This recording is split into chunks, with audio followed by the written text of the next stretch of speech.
Francisco Giants continue to play good baseball. What a difference a couple of weeks makes for the Giants, as they are now 10-2 in their last 12. That goes back to the finale of the game against the Dodgers. Then they sweep Colorado, go on the road, have a couple of real difficult losses, bookending the 6-game road trip, but 4 thrilling come-from-behind wins in between there. They come back, beat the Phillies yesterday afternoon, and tonight was a game that if you ever looked at on paper and thought, well, this is probably going to be a San Francisco Giants loss going up against Zach Wheeler, who's dominated them in 2 starts this season, and the Phillies looking to try and avoid losing their 3rd consecutive game for the first time this season, and the Giants in that spot in the rotation where they're trying to figure out what the heck they're going to do, and that led to a bullpen game started by Eric Miller. And from Eric Miller to Taylor Rogers to Spencer Howard, one of the real heroes of this one, pitching the 4th, 5th, 6th, and 7th to get the ball to Tyler Rogers, and then eventually Sean Jelly, who threw the 9th and 10th. You're going up against the Phillies ace with a bullpen game and a couple of your high-end relievers to boot not available, in Camilo Doval, who typically would be in the game with it scoreless and tied in the top of the 9th inning, but he'd pitched 3 of the last 4 games and 5 times within the last week, so Bob Melvin wasn't going to go there again. Sean Jelly, though, gets through the 9th, gets through the 10th, and what has been a consistent theme here over the course of these last couple of weeks, a young player winds up being the hitting hero, and tonight it wasn't only the hitting hero with Luis Matos and the game-ending sacrifice fly, but Tyler Fitzgerald, some heads-up base running, Brett Wisely with the quality defense. The Giants just did everything they needed to do tonight in the field in some big moments to keep the Phillies off the board, keep them scoreless, and shut out for just the 2nd time this season.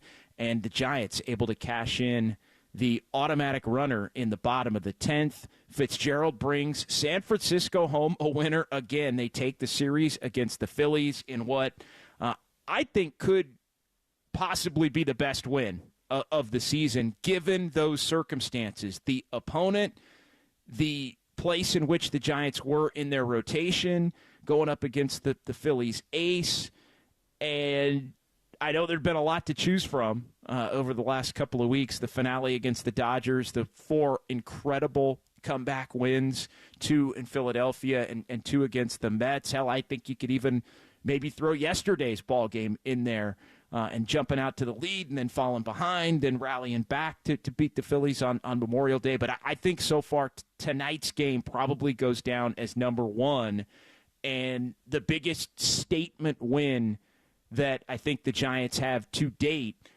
given all of those circumstances. And this is kind of the Giants might have something legitimate going here when you can take a series against a team that is the best in the major leagues coming in here and still 20 games over 500, and a team that just 3 short weeks ago dominated the Giants in Philadelphia to the tune of a 4-game sweep. So 808 KNBR is the number.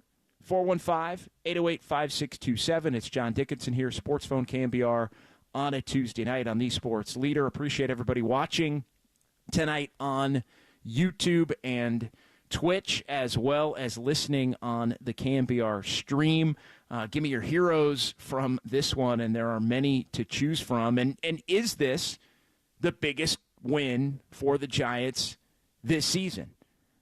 I think it is. As you look back through it, this is kind of a statement. They had the almost series win against the Dodgers after the Dodgers had dominated them, going back to losing the heartbreaker in the series opener. Then the Dodgers thumped the Giants game 2 of that series. Giants come back, and what started this hot streak now that's reached 10 of the last 12, the finale of that series against the Dodgers.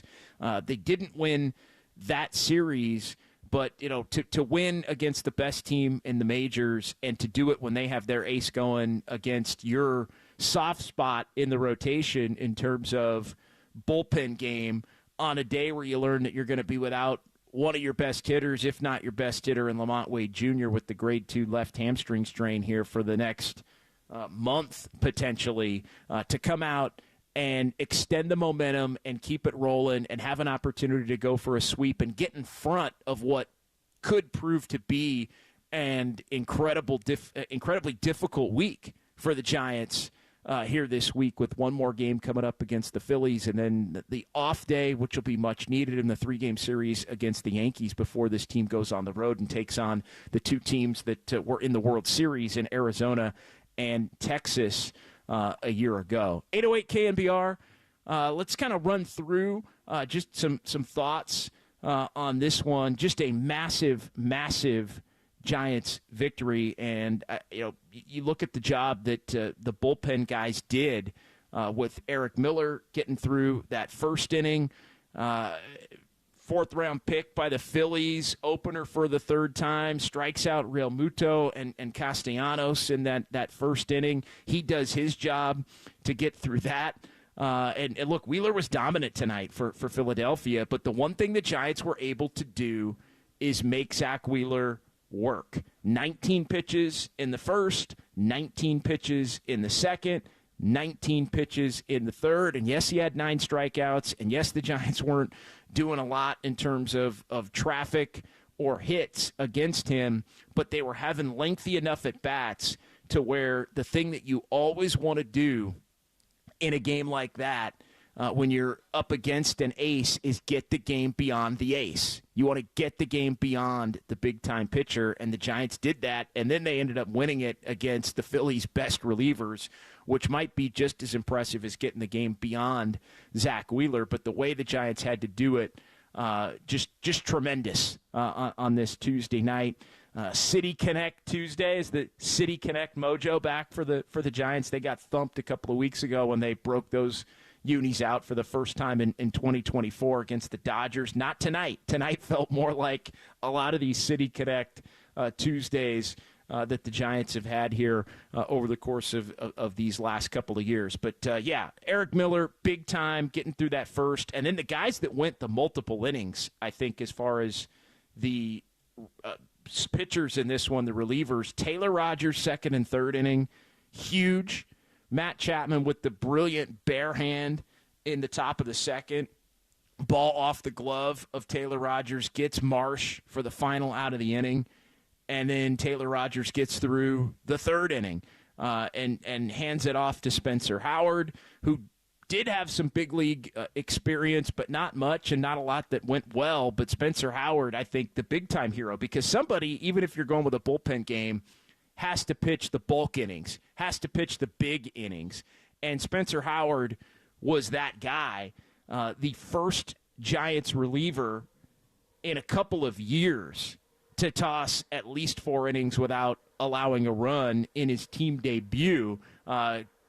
Very Jacob Junis reminiscent type performance for Spencer Howard. I mean, how many big innings did Jacob Junis pitch at different points for the Giants the last couple of years?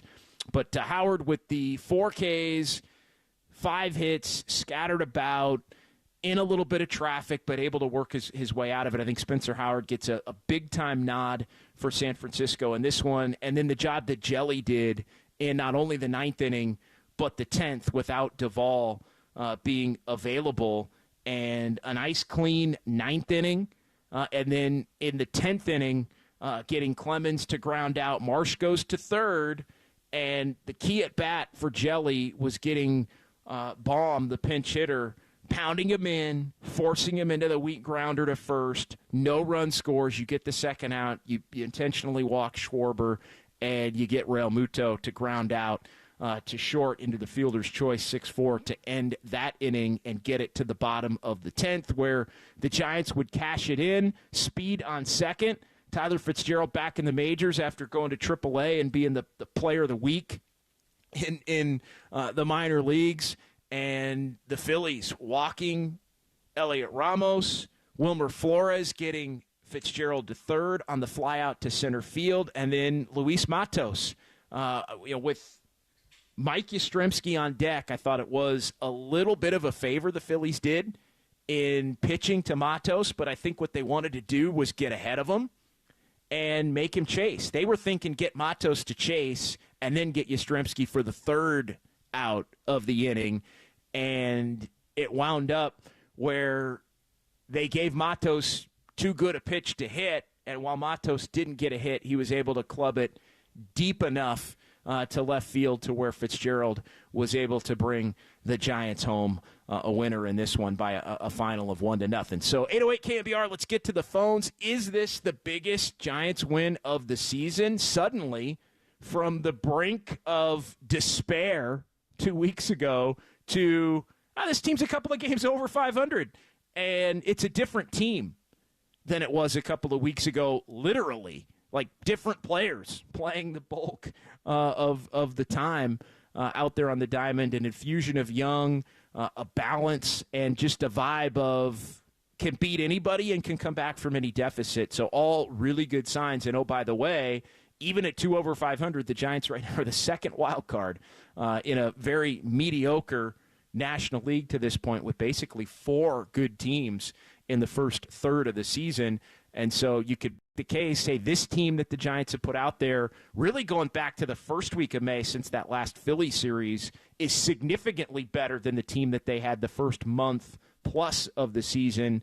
Maybe this team's got a little bit of action, not to the tune of 10-2, but if you go deeper, this team's 14-6 since the last time that they played the Phillies, and now starting to beat some better teams at a little bit of a higher clip as well. The last 5 against the Dodgers and Phillies, the Giants with the 2 wins the last couple of days now, 3-2 in the last 5, which had been something that this team just was not doing at all, which was beating good teams at any level. So that now starting to come around. All right, let's get to the phones. 808 KNBR, let's start it with Mike in San Francisco tonight on the Sports Leader. What's going on, Mike? Not much. Free at bat for Matos. The man earned it tonight with all those great at bats he took. How about that? Yeah, he's fantastic. He's been fantastic, and you know he's not chasing, which I think teams think they can get him to chase, and he's not chasing, and he's being aggressive, but he's putting the ball in play, which I think has been huge. And, you know, he gets the job done again, and just what an infusion. I mean, I can't say it enough. From Matos to Ramos, you know, they've all brought a lot to the table when given the opportunity to play for this team this season. And it's flipped the season. The young players have come up and completely flipped the Giants' season. Absolutely. Yes. Expecting Matos to go chase there is like trying to steal on Patrick Bailey. We welcome it. Well, you welcome it tonight because this isn't the guy that maybe the scouting report said he was before he came back to the major leagues a couple of weeks ago in Luis Right. Matos. And, you know, he's been hitting everything. He's been aggressive, but not overly so. He's just been fantastic. And, yeah, between him and Ramos and Wisely and Luciano when he's had the opportunity to play, all have brought an infusion of just raw talent and ability, and it's made the veteran players better. It's gotten the veteran players on track, which is something that looked at different points like you know, it might be a lost cause, you know, a quarter of the way through the season. Now it seems like this team's got a much better balance of veterans with young players, and it's paying off in terms of victories. Yeah, totally. I truly believe we can actually win the division. And win the division! Win the division, Mike. You're going to win the division. I'm throwing down the gauntlet on that, and I've you know, when we won that game against the Dodgers, the first one, I thought we were going to go on a 20-game winning streak or something, and you know, close enough right now, right?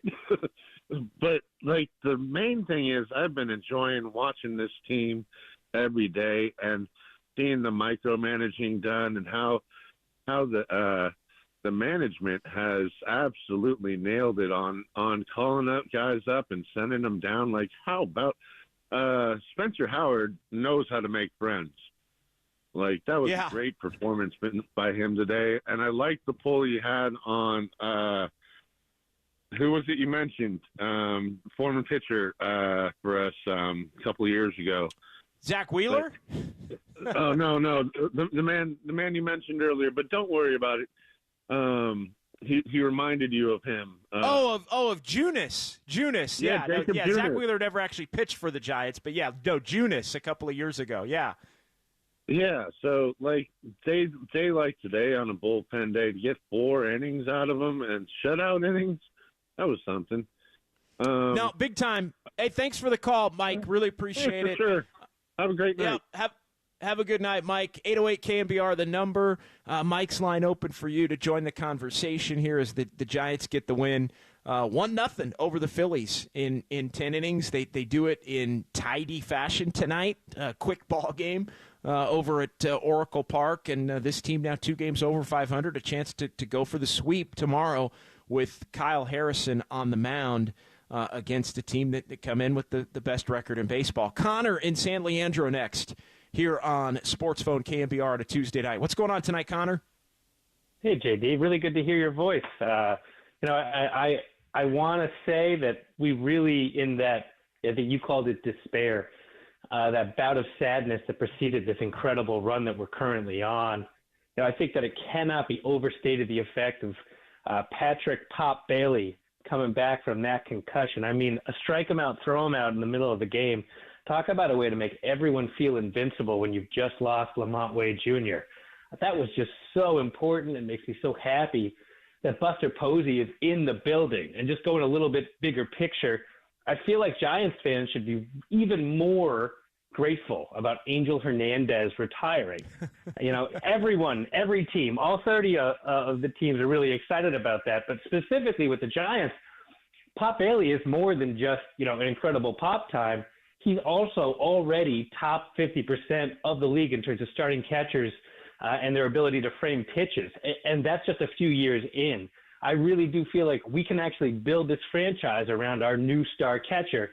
And, tonight, just like every night, I just was so excited to see that he was so central to this important win for the team. Well, I think it's a great call on Patrick Bailey coming back. And Patrick Bailey, even before, going on the IL, he was starting to hit and really produce and, moving himself up in the lineup because of the production. But Bailey's the one guy who, and I was running through this at the game yesterday with a couple of folks in the press box. Bailey's the one player that is on a relatively normal trajectory in terms of, top prospect, high pick, comes up within a couple of years, gets to the big leagues, and produces. The Giants just haven't had the normal. Even Matos and Ramos are not necessarily the normal trajectory, right? Like Matos has been around for a while. It's been a struggle. The Giants maybe almost gave up on him. Now he's producing, almost in a last chance or before the Giants completely even were about to give up on him. Ramos is somebody who was drafted at an extremely young age in 2017. And, the trajectory's been stunted a little bit. But Bailey's the one guy. And I think, Luciano hasn't gotten a lot of opportunities to this point. He's hit when he has, and the defense obviously has kept him off the field. But Luciano's one of those guys who, high draft pick, comes up, gets an opportunity, and just looks like a ball player, at least with the bat. But Bailey's really doing it. And, I think that's – those are the kinds of players that really give, I think, a lot of life in terms of leadership, especially when they're a catcher and they come. And it just shows that the organization's getting it done in the right ways. And the Giants just haven't had that. It's been the Wades and the Estradas and the Yastrzemskis when Yastrzemski's been productive, the Wisleys, like the guys that they find have been productive and been positive players, but there hasn't been enough of, hey, this guy was a big-time draft pick. He came up, looks sweet, kind of carrying the team, brings a little bit of a swag, and becomes a leader. And I feel like Bailey, Connor, is really doing that. JD, couldn't agree more. I mean, I was even a little bit noting for myself that when Wisely is grounding that ground ball, I guess it was in the 9th or the 10th inning, I was kind of like, oh, thank God it's him and not Luciano. But, what do I know about Wisely? So the contrast is great, and I'll probably end up repeating that point to some of my friends. So I appreciate you putting me on game, man. No, appreciate it, man. Thanks for the call. 808 KNBR is the number. It is John Dickinson here, Sports Phone, KNBR on a Tuesday night. Giants 1, Phillies nothing. They take the series, go for the sweep tomorrow. They win it in extra innings. Luis Matos with the walk-off sac fly in the bottom of the 10th inning. And you need the Brett Wisleys, too. And Brett Wisely's been coming through in a major way for the Giants in his time in the big leagues. And he's helped really fill the void at shortstop. Ahmed was the guy at the beginning, and Fitzgerald ends up getting sent down. They're going to bring Luciano up. He's going to play. He's hitting, but the defense has really led to some issues. And so Wisely, who hasn't played a lot of shortstop, is getting an opportunity to play shortstop, and he's playing a solid quality shortstop, but he's also hitting and clutch hitting.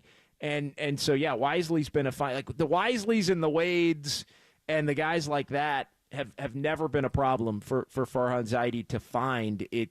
At least with the Giants, it's been where the big time guys, and the big time guys maybe a little late, later than fans would want, are starting to come up and produce. And I think that's led to less pressure on Chapman, who's also been red hot, and less pressure on Soler, who for the most part has struggled, and it's just taken the heat off, and it's provided this energy and this spark, and it's led the Giants to this point where they are 10-2 here in these last 12 games, and they look a third of the way through the season like they've got action. They really do. I mean, we talked a couple of weeks ago when it was looking grim. I mean, it was 2 weeks ago tonight that the Giants were at their low point. They got beat 10-2 by the Dodgers. They were 19-25, and it was looking ugly. And, you're wondering at this point, what's this team going to be? And the young guys were just starting to come up and get opportunities. But the question really was, at that point,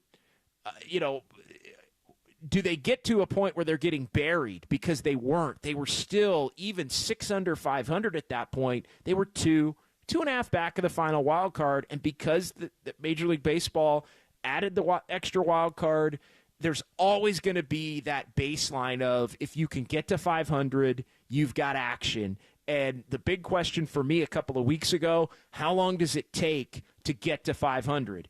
If you're going to not get on a hot streak, it might take you a month of winning every single series, but the Giants have gotten hot.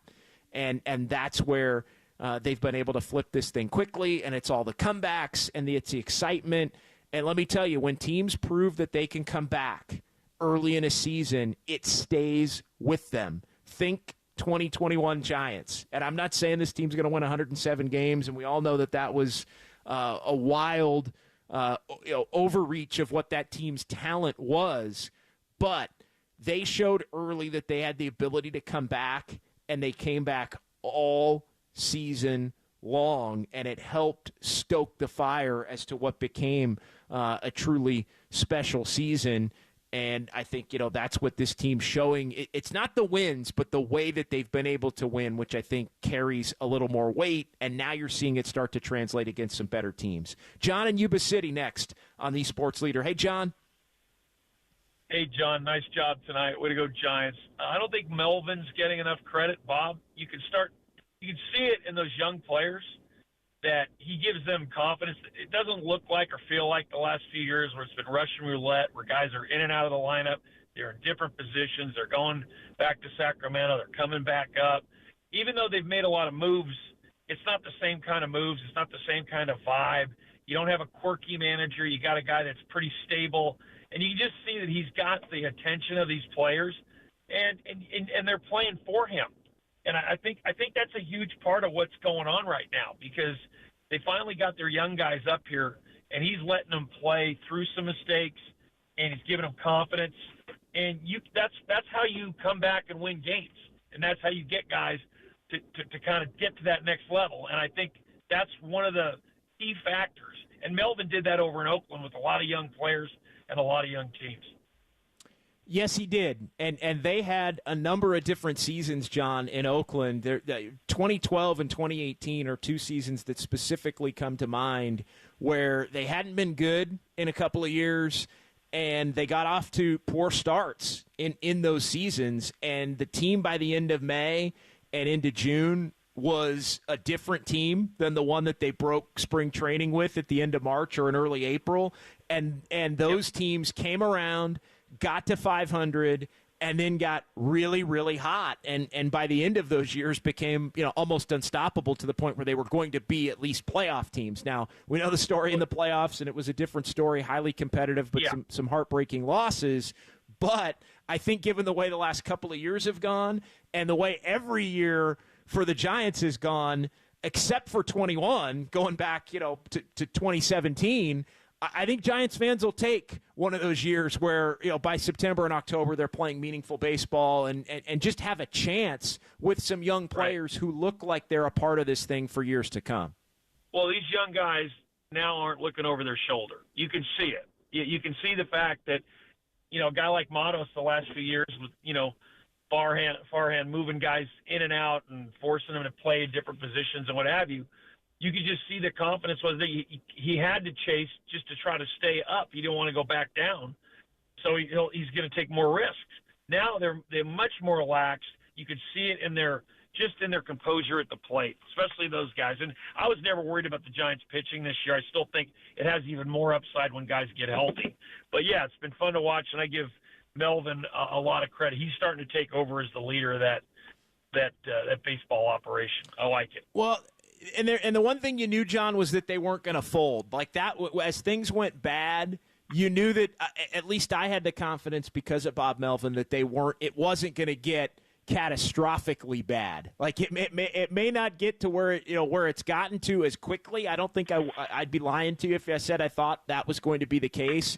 But I do think he has an ability to rein a team in and keep them focused to where, even though things are not going well, there's an optimism that the next series can maybe turn the corner. And look, let's be honest. A lot of this, John, is also some guys got hurt, and that forced the Giants' hand a little bit. Not in just bringing guys question. up, but bringing them up and giving them consistent. Yeah, hey, Matos is going to be the center fielder now because Jung-Hoo Lee's not coming back, and Ramos started in right, but now is basically the everyday left fielder. But the circumstances of the roster construction, I think, have allowed it to be easier to just say, all right, let these young guys play, and it can't be any worse than it was before the last couple of weeks. So go get them, and as they produce, I think it becomes infectious, the energy, and it's led to this 10 of the last 12, and now they're even beating good teams. Now they're even beating good teams with their ace on the mound in bullpen games. I mean, this team's come a long way in 2 weeks, John. It's a different team, and you made the point earlier. That's exactly what you said. It's a different team, and it is. And I talked to Lasky a couple weeks ago, and I said, nobody wants to watch a bunch of 33, 35-year-old guys that are at the end of their careers. There's nothing exciting about them struggling. You're better off living with these guys and getting them up here and letting them learn how to play at the major league level and get them comfortable. And when they're comfortable, they're confident. That's a whole different level, and that's what you're seeing. And, again, I give Melvin a lot of credit for that. Yep. Appreciate it. Thank you very much. Appreciate it, John. And, yeah, it is literally a different team with Matos out there and with Ramos out there and Wisely's playing a lot. And Luciano was out there in – at shortstop before some of the defensive issues. It sounds like he's going to be back in there tomorrow with the Giants facing a lefty at the end of that series in Christopher Sanchez. Kyle Harrison going for the Giants tomorrow, and the Giants have been better in Kyle Harrison's starts than they have been with any other starter this season through, I think, the first 11 turns through the rotation. I think they're 9-2 in Kyle Harrison's first 11 starts. So a great chance to get the sweep, go into the off day, and then things don't necessarily get any easier with the Yankees coming in over the weekend. But this team is starting to do some things that are going to captivate San Francisco and the Bay Area and Northern California. And the one thing I do think you got to give Farhan and the front office credit for, and this was something that was a big topic 2 weeks ago on the show, and I want to make sure it gets noted, the Luis Matos playing center field thing. That was because that was something that I didn't necessarily agree with, and it's like, and I know they didn't have a choice because Jung-Hoo Lee was going to be out for the rest of the year, and we all knew it basically immediately.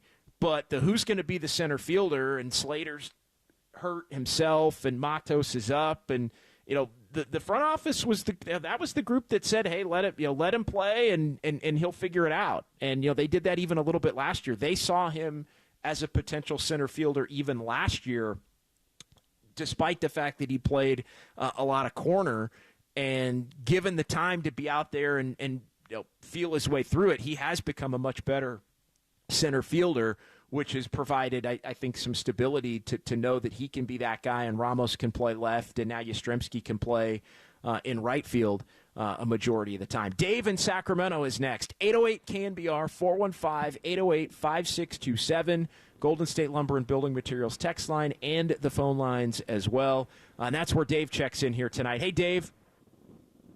Good evening. Hey, I just have a couple statements. I'd like to get your reply to them. What are we going to do with Solar?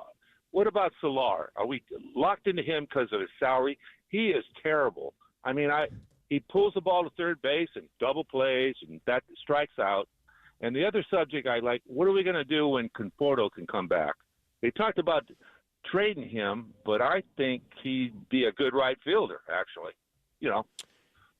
Yeah, it's going to be interesting. I think, and as far as Soler goes, they signed him to a 3-year, $42 million contract, right? To be the designated hitter. So I mean, he's going to get opportunities for sure.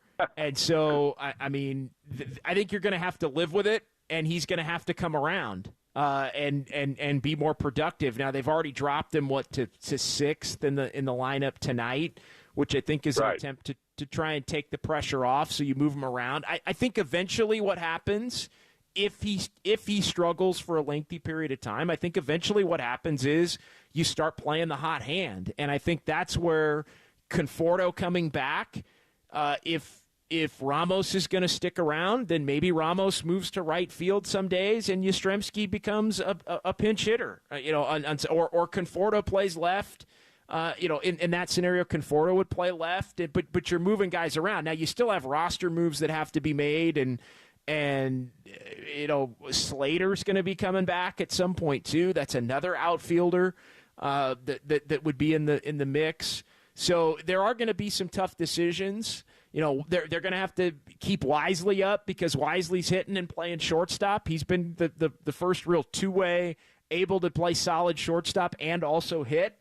So they've got a bunch of difficult decisions as they rework the roster and try to come up with the best 26 on a day-in, day-out basis. Sometimes somebody gets hurt, and that takes makes the decision, I don't want to say easier, but I'm looking at, they called up Trenton Brooks to play some first base, and he was in the lineup tonight. If Conforto came back tomorrow, Brooks would probably be the guy that goes at this point, and then you play Wilmer Flores more at first, which I think is going to be part of the plan. You get a lefty bat back, so you don't need maybe Brooks' lefty bat. So there are some things, if Wisely cools off, you can do some things there. Maybe Luciano plays some short again, like he will likely tomorrow. So there's things you can do, but it's the young players have forced the hand of the Giants front office as they get players back, and how they balance it, I think, will go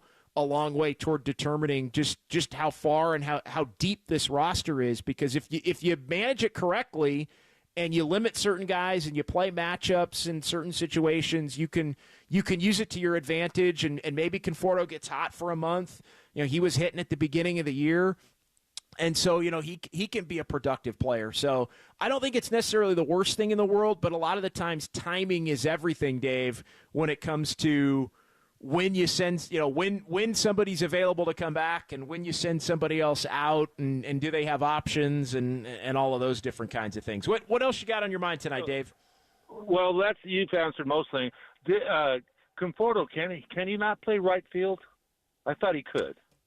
I think he can. I think they would rather have him in left field. What would your and he does have he does have 6 home runs, and that's he was hitting at the beginning of the year. High watermark of our team. You know, and we don't have a lot of guys hitting that many home runs.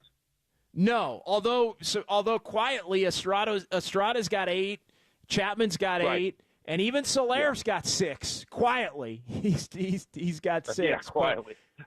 But it's just the runners in scoring position, unfortunately for Soler. And even tonight, like, he comes up with runners in scoring position, and it's just not happening. But what was your configuration? When you're asking about Conforto and right, what are you thinking as far as left and center in that look? Well, I like the center field we have now. Matos, I know Conforto plays left, and can the left fielder go to right now? Ramos, can he play right? Yeah, he played right. Remember, he played a couple of weeks ago. He came up and he played a couple of games in right. And I like that outfield right there. He played a couple off the wall, and remember, he threw a couple of guys out on at second base off the bricks. A couple of real great plays, threw guys out trying to stretch singles into doubles. So I think they like him more probably in left because they like Yastrzemski in right a lot. But I think Ramos showed he can play right in Oracle Park, which is huge. And I mean, and with the playing the wall, that's obviously the most important thing. So I think there's some flexibility there, but Yastrzemski is the best right fielder defensively without much question. Yeah. Hey, you've answered all my questions, and I appreciate it, and have a good night. Thank you very much. Yeah, appreciate it. Yeah, thank you, Dave. Appreciate everybody checking in. Dave in Sacramento tonight here. 808 KNBR. We do have a couple of lines open, so you can join the conversation. 415-808-5627. 408 on the Golden State Lumber and Building Materials text line. Soler hits solo homers when the Giants get blown out. Hey, I said it was quiet. Jacob Violante in our San Francisco studios. Did I not say it was quiet, Jacob? Did I not say it was a quiet 6 for Jorge Soler? You said it was very quiet. It's a whisper. Sometimes it's a whisper. But look, Soler's somebody the Giants are going to need. I'm not crushing Soler. But again, if others are productive, that's how you juggle the lineup around. And if it continues to be an all season thing, then at some point you play the guys that are the most productive. I don't think the Giants are quite to that point, but if Conforto's back and he's hitting, and maybe Brooks is sent out, who came up and started tonight, then you start moving guys around. Maybe Ramos does play right field and Yastrzemski pinch hits, and you got options as long as you can get these guys on the roster and not have to lose anybody. Jay in Rancho Cucamonga on the Sports Leader. Hey, Jay. Hey, John. Love it every time that you come on, whether it's Dubs or Niners or tonight the Giants. It's obviously a lot better feeling right now with the Giants playing, being a lonely Giants fan here, moving to Southern California. But I can say, I know, right? They're good around Niner time, but Dubs and Giants, I'm a little. Yeah, when you go down to SoFi with all your buddies and take the place over with like 80% red, it's all good, right? Oh hell yeah! But then they're coming back to me. Hey, how was that last Giants Dodgers series up in Chavez Oracle? It was right? No, you're right. There was a lot of blue, and the Giants, especially the game 2 weeks ago tonight. 2 weeks ago tonight, I think Jay was the low. I mean, it was numerically the low point when they were 19 and 25. But that night 2 weeks ago, before they got on this 10-12, they got thumped 10-2. There was a lot of Dodger blue. They were very loud.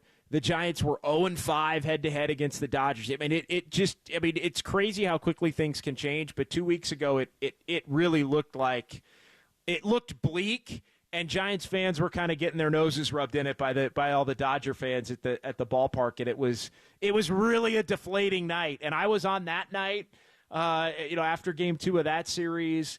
And it was a lot of, well, what is this team going to do? And if this continues, I think they were on a 69-win pace after that game.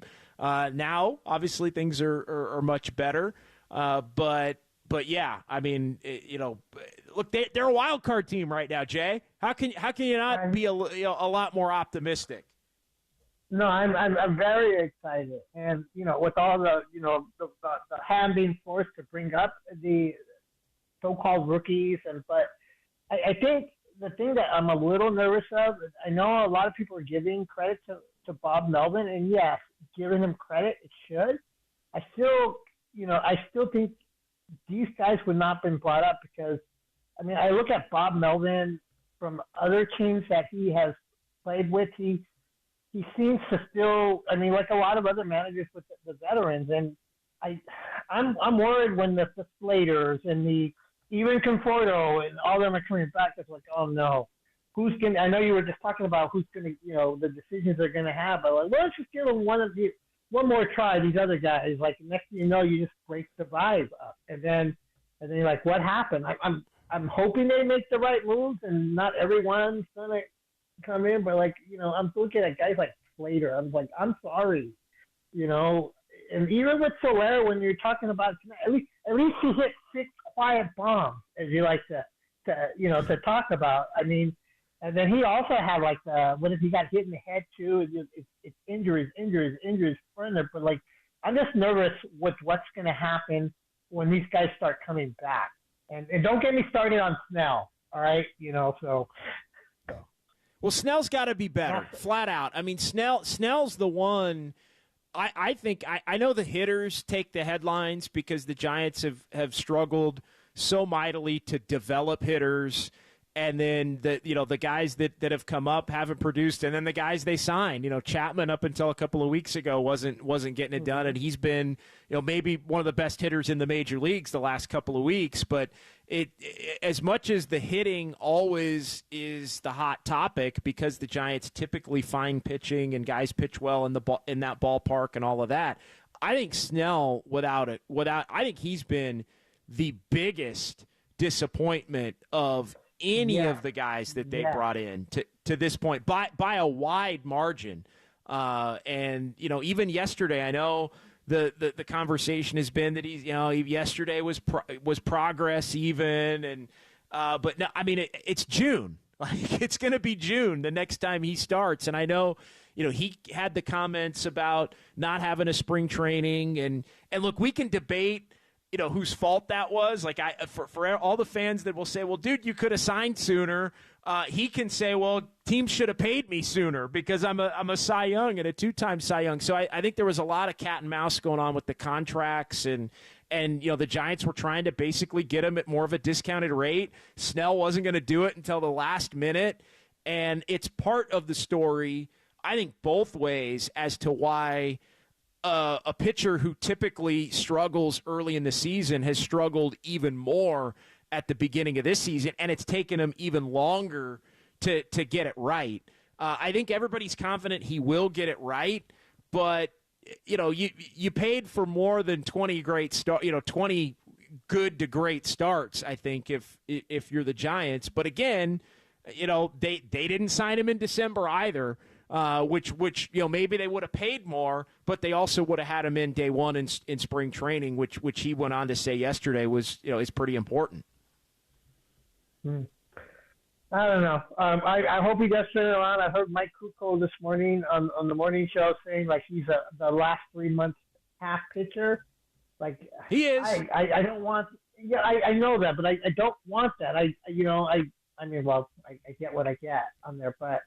I'm just very happy I'm joining it. I'm a little nervous, like I said, when some of these guys start coming back and say, oh, let's try this guy one more time and send this guy back. And then we had last year, in the last 2 years, all over again, the up and downs, and you're hearing like the Laurel and Hardy music or something, So either way, I really love when you fill in on there, and I'm just excited to join it as we can. So, well, I appreciate that. Thank you very much. It's very kind. I'm versatile. I know I say it. Some people don't always know it, but I think I've kind of proven that.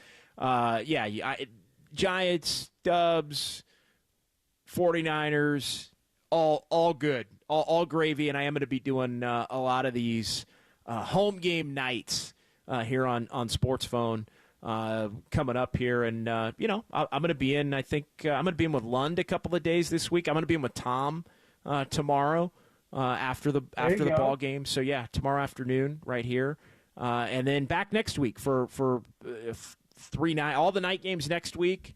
I've got all the night games the following week. I've got so you'll get your opportunity, and I definitely appreciate the kind words there as well. 808 KNBR 415-808-5627. Let's keep it rolling with Derek in San Mateo next here on the Sports Leader. Hey, Derek. JD, what's up, man? Great game, and glad to hear you wherever you are. So yeah, glad to have you, man. Appreciate it. No bunker tonight. I would have loved to have been in the bunker and been out at the ballpark tonight. Typically, I'm in the bunker tonight on a night like this, but we'll take you behind the curtain. A couple technical issues there that we're getting worked out. So I'll be back in the bunker for that later on in the week and next week. But it was nice to enjoy it at home tonight and listen a little bit and watch a little bit on TV and a real good ball game. I love Derek. I'm gonna let you in on a little secret. My favorite game, my absolute favorite game, is when you look up in the 7th inning and it's 0-0. I love 0-0, top 7. All right, let's see who can get one.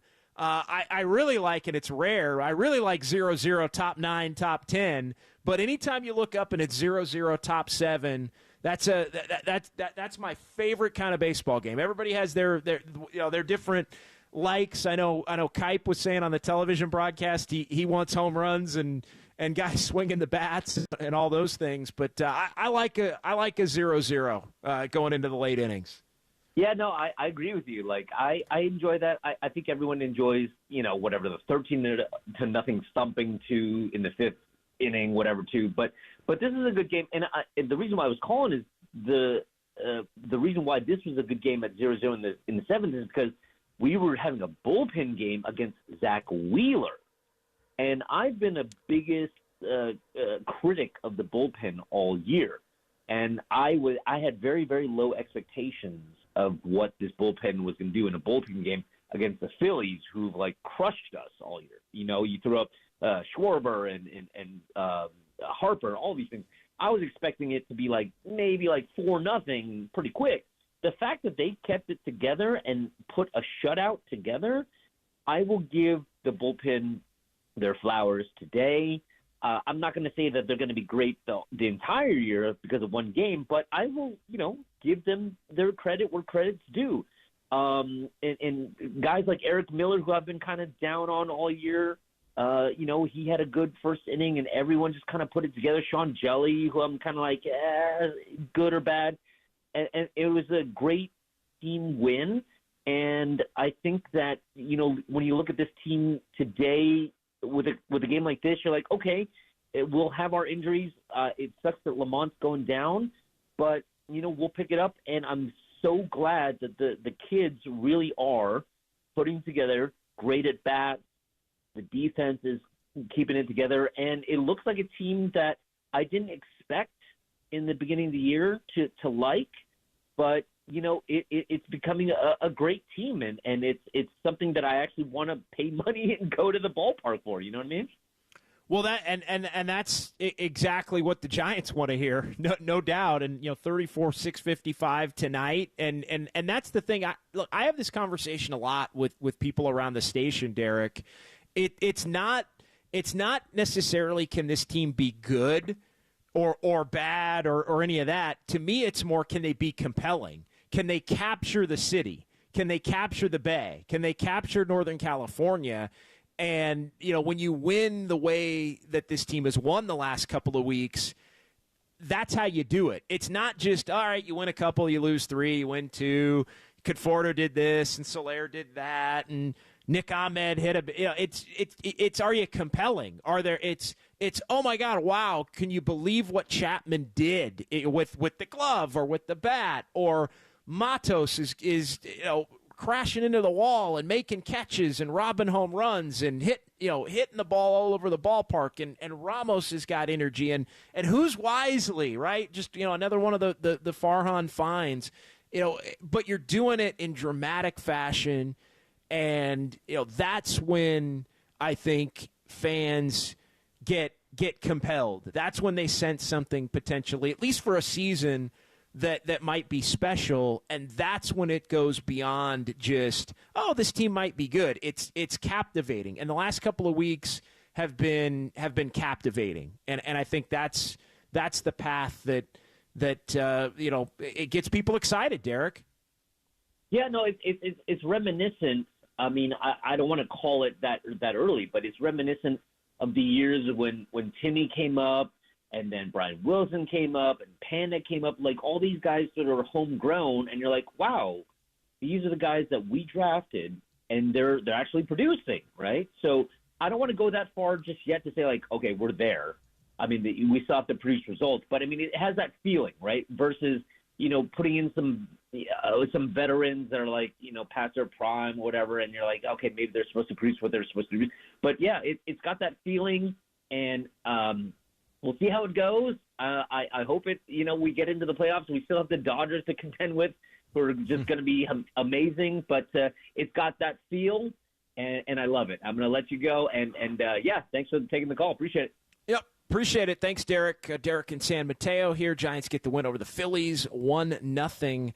The final, 808 KNBR, 415-808-5627. Before we get to Ian and Lee, I do want to mention just the bullpen, and tonight talked about it right off the top, and just the job that the pen did from Eric Miller, the opener, to Taylor Rogers, who's been a little up and down, second and third innings. Bob Melvin using those lefties in the first three, and then Spencer Howard walks right onto this Giants team tonight, scoreless fourth, fifth, sixth, and seventh, and then Rogers got through the eighth, and Jelly the ninth and the 10th. But I think with the pen this year, it's really been, everybody has had a hiccup at some point.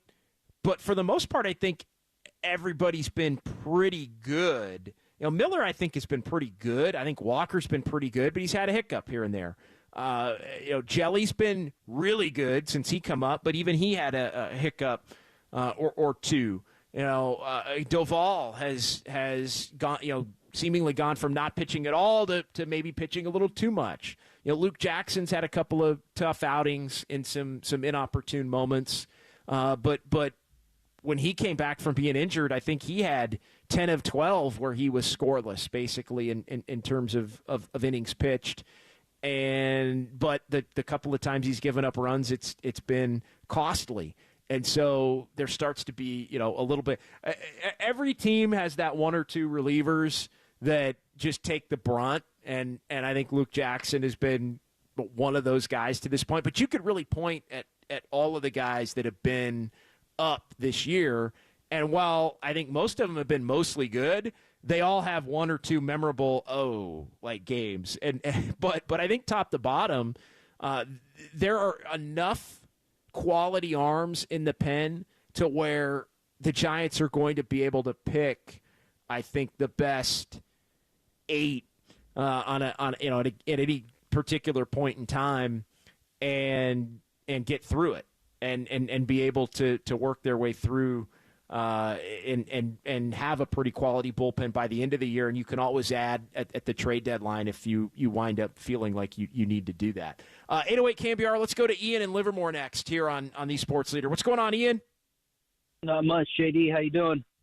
I'm doing well tonight, feeling good. Couple of real good ball games these last couple of games, and bounce back games off of the end of that road trip. I mean, you couldn't have just a more compelling, exciting 4 wins like the Giants had on that road trip, with 2 just absolute crushers on the back end at the beginning and the end. But to bounce back against a team with the best record of the majors, when the Giants hadn't exactly been beating good teams, I think that in and of itself says a little something about the way they've started this homestand. Well, yeah, I mean, no doubt. What a difference a couple of weeks makes, right? I mean, from where everyone was at a couple of weeks ago until now, everyone was so down on the team, to where we've came in a few weeks. It's looking up, you know what I mean? And I think the pitching is going to come around. I mean, I think the staff is going to be strong. I think the bullpen, I think everyone has really nasty stuff, good stuff as far as the pitching goes. And, you know, I think Farhan wanted to put a premium on the defense this year, but everyone's forgetting what's been our struggle for the last however many years. And it's always been hitting, right? So I think you got to put the bats in the lineup. Whoever's, you know, swinging the bat the best, they need to start. Whether who can play left or right, you know, whoever's producing needs to be in the lineup. Well, I think that's what it's going to be, Ian. I really do. I think it's going to be, you know, Conforto has been a productive hitter. He's going to come back and he's going to get an opportunity, and they're going to have to juggle it. I don't necessarily think it means Ramos goes down immediately, but you're going to look at if guys get cold, you know, they might go down. But I don't think they're going to be looking for ways to have the young players who have brought such an infusion to this team go down. It just means you're going to have to juggle it, and maybe Soler gets a few less at bats. Maybe Yastrzemski gets, you know, used in some different situations. We've seen over the years that depth can be massive. You know, especially that, you know, when you can pinch hit late in games and start a guy here and play a matchup there, it's not that you're going straight platoon, but just having guys that can come up in the late innings in certain situations and give good at bats can really, really stifle, you know, bad bullpens and bullpens that get tired over the middle and the back end of the year. And I think that's where you see depth really, really help. And so, you know, I think the Giants are probably looking at it as they have some tough decisions to make, but I think they're also looking at it as they're going to have opportunities to, you know, really spread the wealth and the opportunity around to, you know, be a quality team with a lot of depth and a team that's going to be tough to get the, you know, all 27 outs against. Yeah, that's what I'm thinking. I mean, as the season goes on, I think our rotation and our bullpen will continue to get stronger, you know, with, you know, the pitchers that are hurt coming back second half of the year, Snell getting better.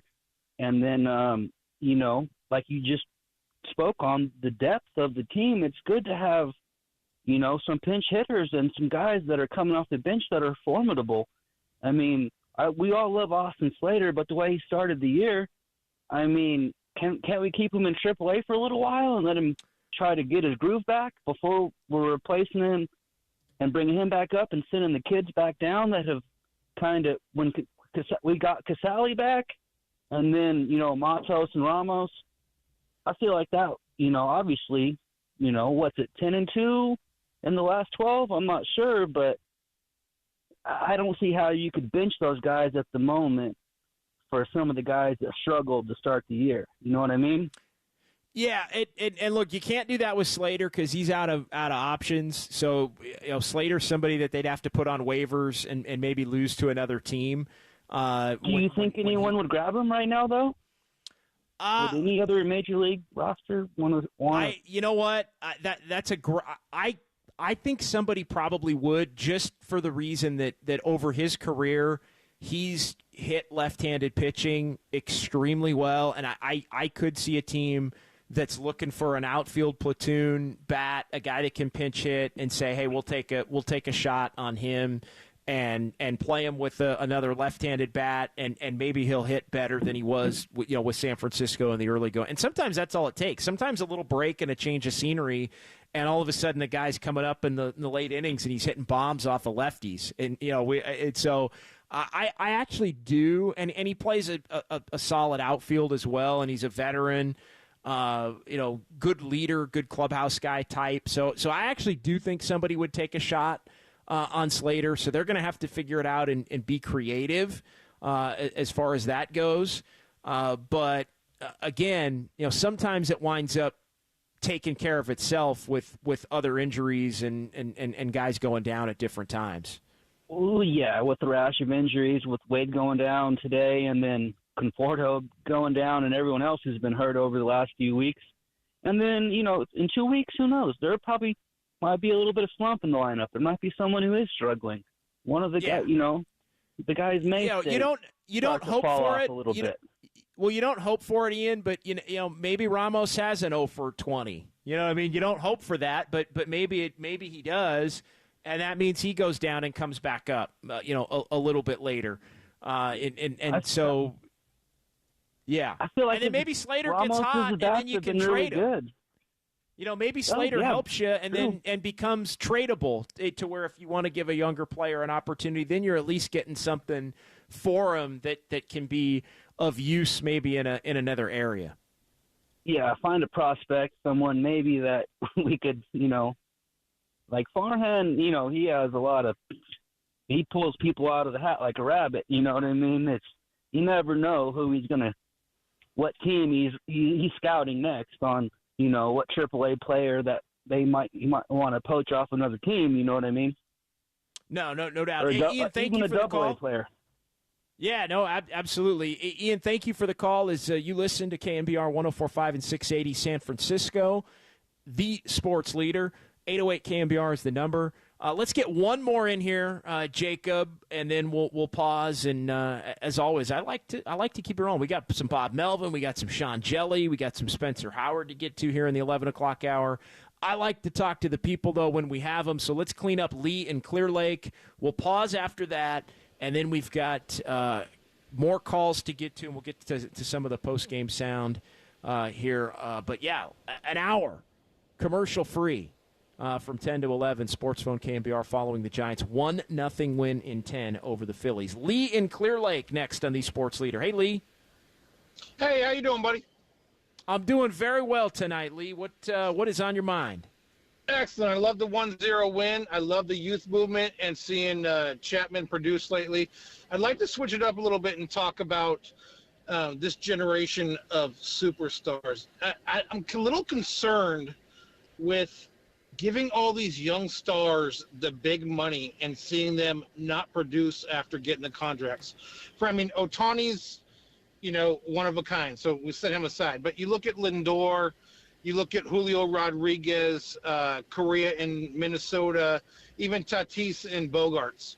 These guys have 1, 2, 3 great years, and we're paying them big money. And then I don't know if they become complacent. I don't know if it's a generational thing. That's what I want to get your opinion on. What do you think of these guys that all of a sudden were these huge all-stars and the face of baseball and have all of a sudden become just 6, 7 hitters? Well, some of it, and I mean each case is completely different. I think some of it is the prime of a lot of young players. The productive prime of players is younger than it. A lot of guys that come up, and whereas the 6 best years of somebody's career might have been 26 to 32 in terms of age, or 24 to 30. In terms of age, I think now what you're seeing is it's 20 to 24, and that coincides with if these teams draft right or sign players correctly when they're young players and sign them into their organization, you're getting and I think the goal now for teams is to get cost-effective players before you get into the arbitration years and before you get to that 6-year. Where you have to really pay somebody in terms of free agency. And I think it's become such a part of the game and front offices and analytics and everything to get players up to the majors quicker to where you get the best out of them while they're the cheapest. And then let somebody else pay the freight, basically. Trade them for prospects when they get to that point. And I think there's so many different teams that try to build their team in the most cost-effective way. Like we talk about the Giants all the time in terms of, and the Giants have spent a lot of money, but the frustration over, they're not the Dodgers, they're not the Yankees, they're not, they haven't been the Padres at times in terms of spending. But for that handful of teams, there are 20 in the major leagues that are basically all trying to get the youngest talent possible and to have really good teams before they have to pay that talent. And then when they have to pay that talent, they cycle them out and they let them go get the big bucks from another team, a team that's willing to do it.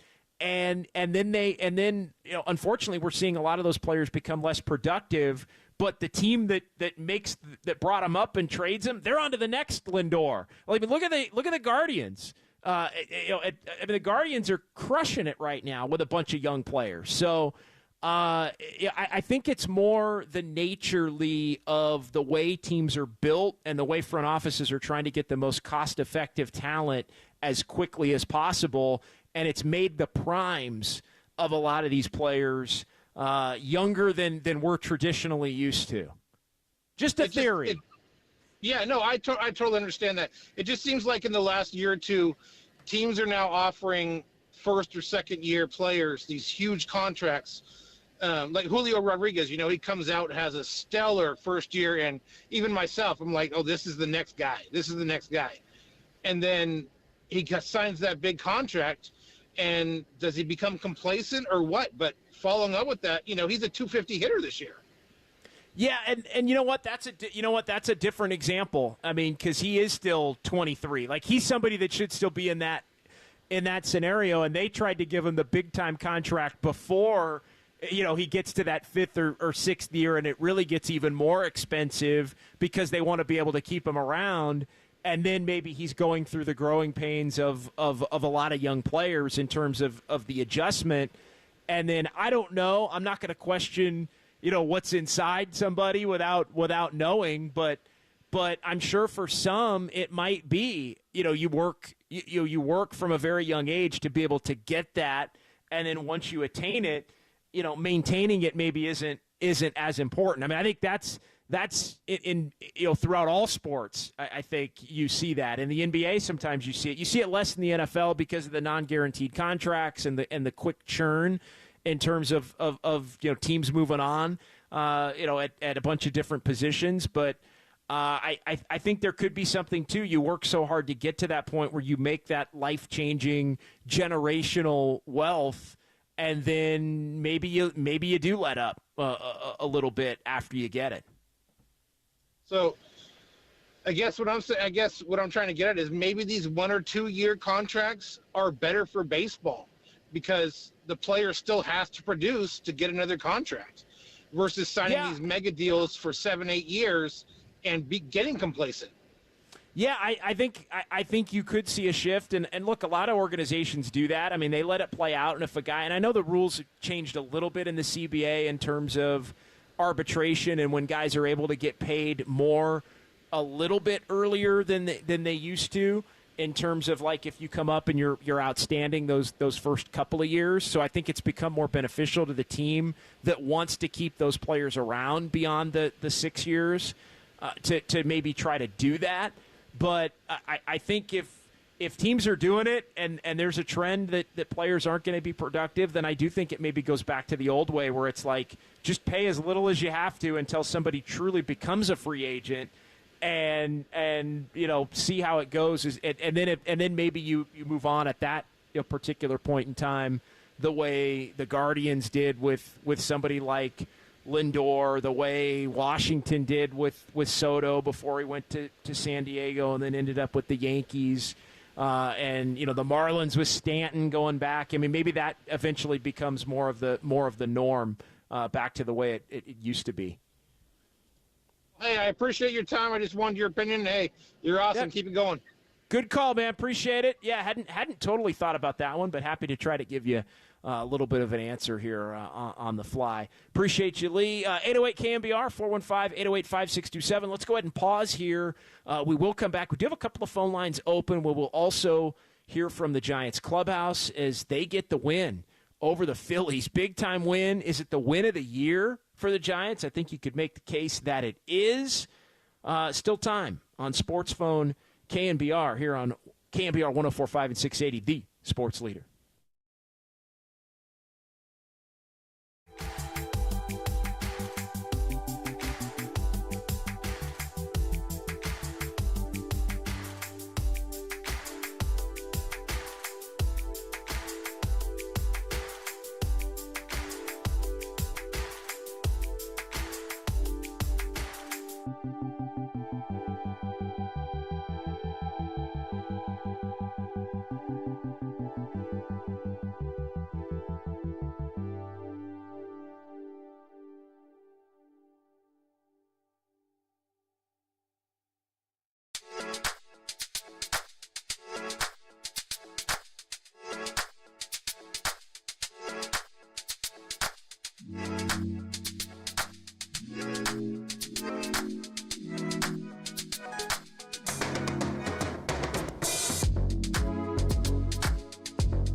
Phone KNBR keeps rolling live from the KNBR Casino Matrix Progressive Jackpot Studios. Casino Matrix Progressive Jackpots are here. Where are you? Just drop in. Please play responsibly. 1-800-GAMBLER. Here's the pitch. Matos hits a high fly ball left field. Marsh going back. Now he'll come in, make the catch. Fitzgerald tags. Here comes the throw. He slides. He's safe. And the Giants have won it in the 10th. Matos with the sacrifice fly and the walk-off.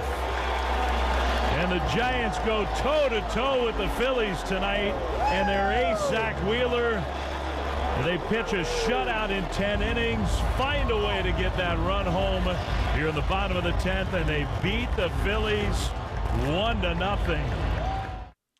Yeah, 1-0 the final. Dave Fleming on the call right here, KNBR, the sports leader. It's John Dickinson. It's Sports Phone KNBR here on a Tuesday night, and the vibes continue to roll here with Jacob Violante in our San Francisco studios as well. We're going to hear from Bob Melvin. We'll hear from Sean Jelly a little bit here between now and midnight and the midnight replay. Spencer Howard possibly as well before we call it a night. I do want to ask before we get back to the phones, Jacob, I got to ask you, brother, on the in the landscape of walk-off victories, where does the walk-off sac fly rank? It's not high up there. The walk-off wild pitch is probably my biggest favorite, I would say. And the Giants, they always come up with this. They never get like a walk-off bomb. I think we had a walk-off ground rule double earlier in the season, I believe, and that was pretty sweet. Yeah, well, at least it's a hit. At least it like the high drive. It's like go back to 2014 and the National League Championship Series in Game 5, and Ishikawa's up, and you knew off the bat, like it was sweet that it turned into a walk-off and it was for the pennant and all that, and the Bobby Thompson vibes of winning a pennant on a home run, or Aaron Boone, or that kind of thing. That's awesome, but you knew off the bat that it was going to be at least a dub. Like the game was over off the bat. So there's something special about that, and it ends up going out, and then obviously that makes it even cooler that it's a walk-off homer. I'm with you on the wild pitch. Wild pitch is a good one. Error is like an unexpected, like just a boot, like a Bill Buckner, like between the legs, behind the bat, that kind of thing, like that, like when you just think, oh, routine play, and then maybe a pop-up drops in, or somebody boots it, or somebody throws it away. Remember the Cody Bellinger high throw? In 2021? Like I think an error is a good way to end, because it's unexpected, and then everybody gets juiced on it. But yeah, the sac fly is. I mean, there is some drama. Fitzgerald is. I mean, it looked tonight like Fitzgerald, who's pretty fast, was going to be able to score the run, but so that can be dramatic if you don't know whether the runner is going to be able to be safe. But no, I'm with you. It's not even in the top 5 of walk-off outcomes, shall we say. I have to go away from the air, because then I just feel bad for the guy, like the infielder or the outfielder who blundered it. I kind of like. Okay. Oh, okay. Yeah, I kind of feel like a little like pain for him. He's going to go home. He's not going to sleep at night. He's going to think it's his fault, whatever. But sneaky one, walk-off suicide squeeze. Oh, that's a great one. Yeah, that one is like nobody sees it coming. Oh my gosh, that's just insane. That's a great one. I'm surprised you're I'm surprised you're old enough to like to have that. I think people younger than you are like, what, walk off squeeze? Right. Like, that doesn't happen. Like that. Suicide. That's like so 90s. That's so 90s, bro. Like what? Like you must have been a kid during the 90s if that was the case. Damn right, I'm a 90s kid, baby. Come on. You're like, basically a 90s kid, too. Get out of here. No, I know. I mean, I got a little bit of 80s in me, though. But and it was even more popular in the 80s. But yeah, it was, the squeeze is good. That's a very good one. 209 on the Golden State Lumber and Building Materials text line. Ghost runner sac fly is the worst. And yeah, that's true. Runner on second, ground out to move the runner over to third, sac fly to score him. That is about as pedestrian as it gets for a win. Yeah, you don't even get the runner on yourself. It's just the dude that you get to throw out there to begin the inning. That is probably like that's the trifecta, I think, as far as walk-offs go. Good text from the 209. Let's get back to the phones. Jonathan is next here on the Sports Leader before we hear a little Bo Mel. What's going on, Jonathan? Hey, JD. Well, apparently this team can win bullpen games. So I'm in awe of what I saw tonight. I had a difficult April. My first game was the Mets game where Tyrone Taylor and Francisco Lindor went off. But I'll also remind you that I'm the guy that calls in during basketball season to the Warriors postgame, but also when they play the Heat, I'm the guy from South Florida. And so earlier this month, I was at all 3 games of the Marlins-A's series at the Coliseum, and I watched with horror as they beat down us that 20-4 game after the 3.5-hour rain delay. It's been one heck of a month. And I didn't think, even when we bounced back and won 12-3 the final game, I didn't think, looking at this game against Wheeler and the Phillies, who I know all too well, I didn't feel good going in the way the month's gone and just the way things have been up and down for the Giants and the Phillies being who they are, especially when it became a bullpen game. But boy, was I wrong. To see Eric Miller, to see Taylor Rogers, Spencer Howard, Tyler Rogers, and Jelly shut them down and shut them out. It was incredible to get the walk-off win in 10 innings on the Matos sac fly. I was not expecting something like that, but it is such a relief. And for me, it is the win of the year because that took cojones, that took guts, and they grinded that out like never before. I didn't know this month could have been so exhausting for me, but that's what it's been, as tough as April was. So to win 2 in a row now and to get this it means everything. And I want to give a lot of credit not only to the bullpen, who absolutely deserves it tonight, but also to Bob Melvin, because he takes a lot of hate from Giants fans who I think don't like the A's, but I think it continues to show just how great of a manager he really is. And he got them to perform admirably tonight, and I'm so proud of them. I'm relieved. I won't be back until the Cubs are here in late June. You know, I do go to more A's games because I live in the East Bay, but I feel better that I avoided another losing month. And despite all the craziness that's been going on, this was a special one to get the Phillies. So hats off to the bullpen and to Bomel. What a spectacular performance. And let's see how June goes. They still have a chance to sweep tomorrow, and then, it's going to be tough with the Yankees, but I really like the effort they displayed tonight, and I'm just so proud of them for beating these guys. Yeah, thanks, Jonathan. No, great series, or really good series. I think it's actually already a great series. You beat the Phillies to take the series. We'll see if it's an even better series if they can sweep it, but the Yankees going to be tough. You keep looking ahead. The Diamondbacks are having a down year, at least to this point, compared to last year where they go to the World Series. Same thing with the Rangers, the defending champs. They're under 500 right now. The Astros are not what they've been.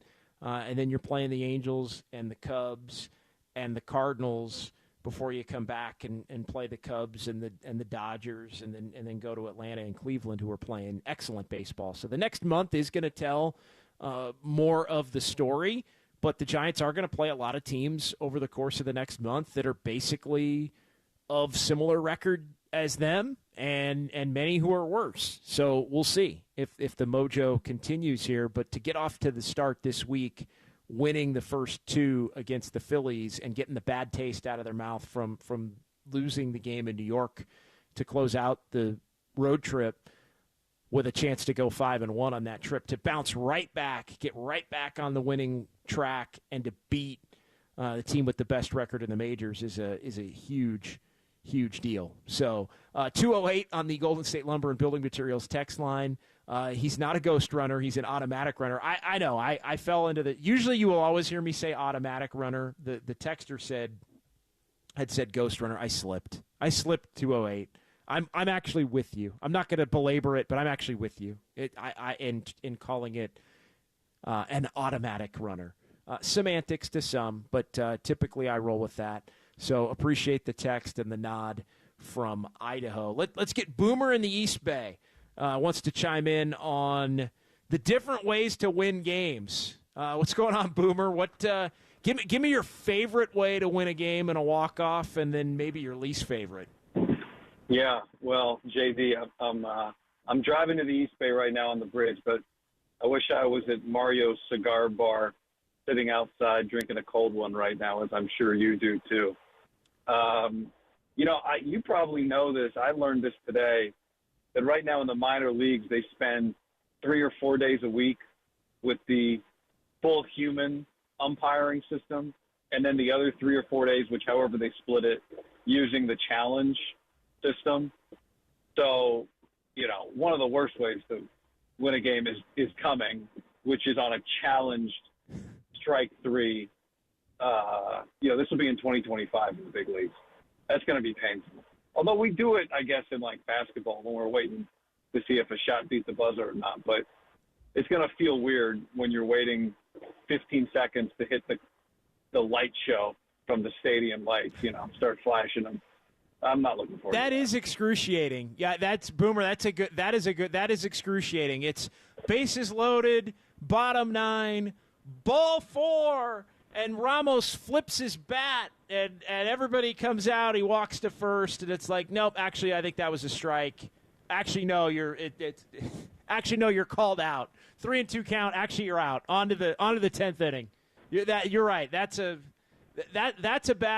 bad one. And then the other way is that you actually lose a game if you're the opposite of that, and you think you maybe get out of the inning, and it's like, nope, ball 4, you lose. Yeah. I don't know how many challenges they're getting in the minor leagues, but be hard-pressed. Maybe they'll do it like football where, in the last 2 minutes or whatever, so 9th inning, bottom of an inning, you don't have to challenge. Like, they'll do it themselves to get it right. But, I don't know, it just seems like the last thing anybody needs is more challenges, less challenges. Just get it right. Who cares?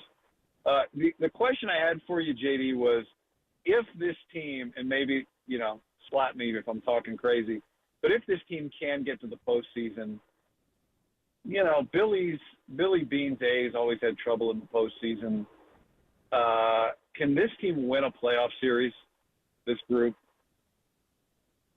Tell me who they're playing. I think it's too early to tell off the top. I'm looking at it right now just to play along with the exercise. Even at 2 over 500 right now, they're the second wild card. So right now they'd be playing Atlanta in a best of 3, all 3 games in Atlanta, because they'd be the top wild card. I wouldn't pick them to win that series, even with Acuna out for the remainder of the season. Now, if you're telling me maybe they're going to Milwaukee, the Padres right now would be going to Milwaukee and playing a best of 3 in Milwaukee. Could you win that series? Yeah, maybe. So I think it's too early to tell. I think if this team makes it, though, I think they will have played well enough at that point and shown us enough to where we would think they could win one of those short series, which are such a crapshoot. Now, win a best of 5, we'll see. Beat the Phillies or the Dodgers in one of those series, which is probably what you're going to have to do. I wouldn't pick them to win one of those. But we've seen the Padres and Diamondbacks do just that the last 2 years to the Dodgers. So, the Giants almost did it in 21. So I guess it's not totally crazy. All right, JD, I appreciate it, man. Yep, appreciate you. Appreciate the call. 808 KNBR is the number. Let's go ahead and pause here. We'll come back. We'll hear from Bo Mel, and we'll close up shop. If you want to weigh in on what has become our secondary, our late night 11 o'clock hour question of the night, your favorite walk-off and your least favorite walk-off, or your most random favorite walk-off win. Sack fly on the automatic runner is one of the duds. We can do that here as we'll come back, get you up to the midnight replay on KNBR 104.5 and 680, the sports leader.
KNBR keeps rolling live from the KNBR Casino Matrix Progressive Jackpot Studios. Casino Matrix Progressive Jackpots are here. Where are you? Just drop in. Please play responsibly. 1-800-GAMBLER.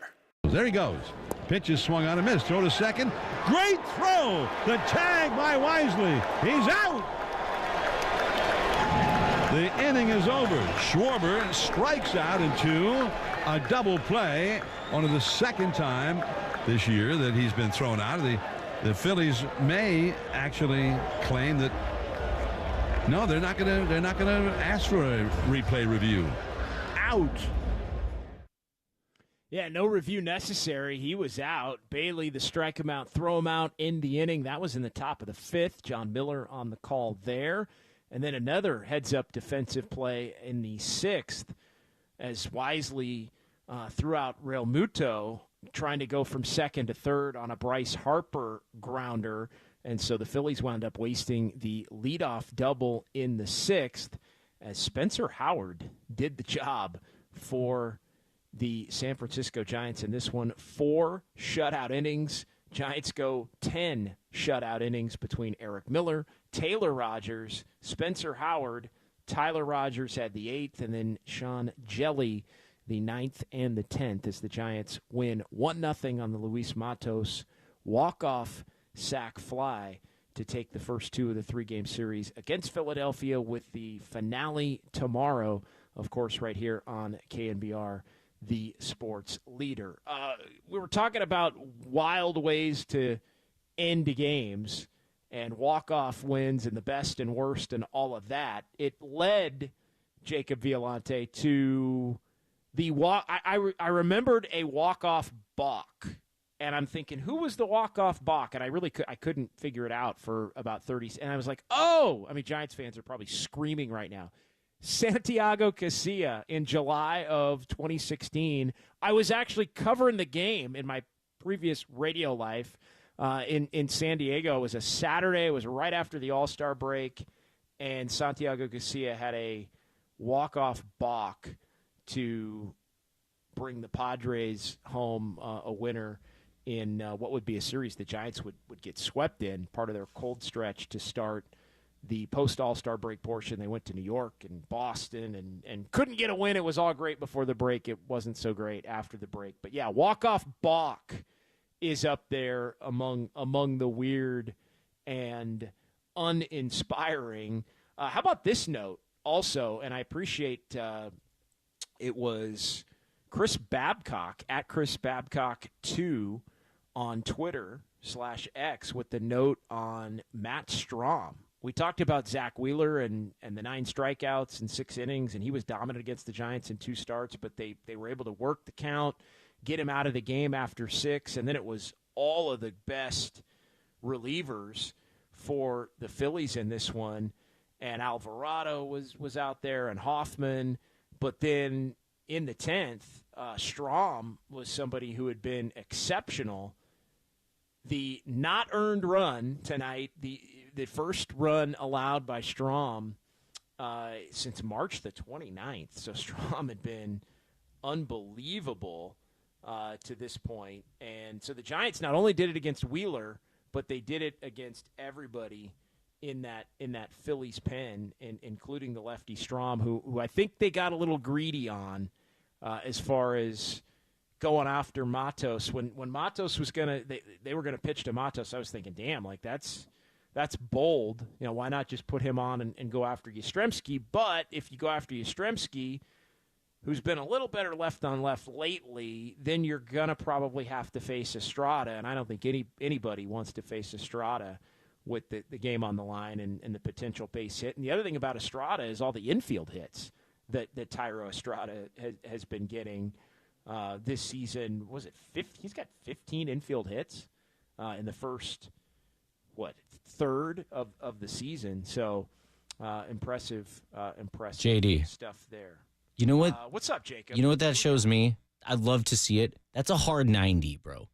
Thairo's busting down a hard 90 faster than anybody else, and I love that hustle. That is good baseball right there. It's tremendous. And I was when I heard that number I was like, what? 50, like that's a lot of freaking infield hits for a third of the season. And so, yeah, I don't think the Phillies wanted any part of Thairo Estrada, so that meant that Luis Matos was going to get pitched to. And Matos did exactly what Matos has been doing, which is, continuing to put the ball in play. He's been aggressive, but he also hasn't chased. And I thought the Phillies, they didn't really make him chase once they got to 2 strikes. All right, before we call tonight, let's hear a couple of minutes of Bo-Mel. I know we're up against it, Jacob. We won't get to play all of it, but let's hear a little bit of Bob Melvin's postgame press conference from over at Oracle Park tonight. Yeah, I mean, shoot, you'd probably take a couple of runs at the beginning of the day, and that would be, a good day against that lineup. So, look, it starts with the first 2 guys, but then Spencer came in and gave us 4 innings, which was huge. No Duvall today, no Walker today, and then Jelly gives us 2 innings at the end that, he's been pretty much doing all year, but maybe not in that role. So, we've been talking here about players in different roles. Pitchers had to pitch in different roles. This was a huge step for Sean Jelly as well. Bob, how do you plan games like this from a pitching standpoint, and then how did the game actually look compared to the plan you had? Yeah, with all the lefties in there, we wanted to get our lefties at the beginning where they probably wouldn't hit. That leaves you a little bit naked at the end, but you hopefully have a couple of runs by then. But as it looks right now, it worked out really well. But it took significant contributions from guys. Howard and Jelly ended up with 6 innings of that game, a shutout. So big credit to them. Hey, Bobby used Tyler Rogers there in a pretty big spot, too, first time since New York. What did you think of the way he pitched? And also Tyler Fitzgerald, and first time he's really been involved since getting picked off, and he was right in the middle of there, too. Right. As far as Tyler goes, he's our 8th inning guy. So, I mean, one game that, he gives it up with, 1 ball hit hard the entire inning. So that's not going to get us off him at all. The decision is whether or not we just pitch him in the 9th, because I don't have Duvall tonight. So, the 8th kind of his inning. We used him there, and we knew that we had some length and Jelly behind that. But nothing's going to get us off Tyler. And, you look at what Fitzy accomplished. He was player of the week. He had, really good at bats. That's what we wanted him to go down and get some consistent at bats, and he did. He draws a big walk in the inning that we don't score. And then I don't know that there's a better guy to have in that situation as far as the runner at second base. You guys didn't have a ton to show versus Zach Wheeler, but you were able to kind of wait him out, get him out after 6 innings. Was that part of your approach to facing him? Yeah, you want to be aggressive a little bit because we're not that aggressive at times here recently. We have been much more so. But, if you can't get to him, what you want to do is try to drive his pitch count up. And we did that, after like the 2nd inning to where, you can get him out of a game. And the way we've been scoring off bullpens, it feels like a win when he comes out of the game and you're not behind. Bob, 12 groundouts today. Can you expand on your infield defense, specifically this game?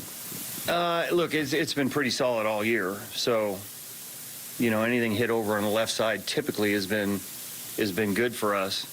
But I think more than anything, really the guy that has stood out here recently has been Wisely in playing a position that he doesn't normally play. And he looks like a shortstop at this point in time. Obviously, he came out of the game and Fitzy came in. But his play at shortstop's been key for us here recently. Yeah, Wisely's been huge for the Giants lately. And, playing a solid shortstop, getting some big hits. And he's going to continue to be out there, although it sounds like Luciano against the left, he's going to get an opportunity tomorrow. Big win for the Giants. Back at it tomorrow, 12:45 first pitch at Oracle Park. And, of course, we'll have it for you right here on KNBR. I want to thank Jacob Violante. Excellent work. I want to thank Casey Copeland and Dave Jenks and Austin Scott as well on the digital side, working the game over at the ballpark tonight. I'll talk to you tomorrow with Tolbert and Copes after the ball game. So back Thursday and Friday. Keep it locked right here, KNBR 104.5 and 680, the Sports Leader.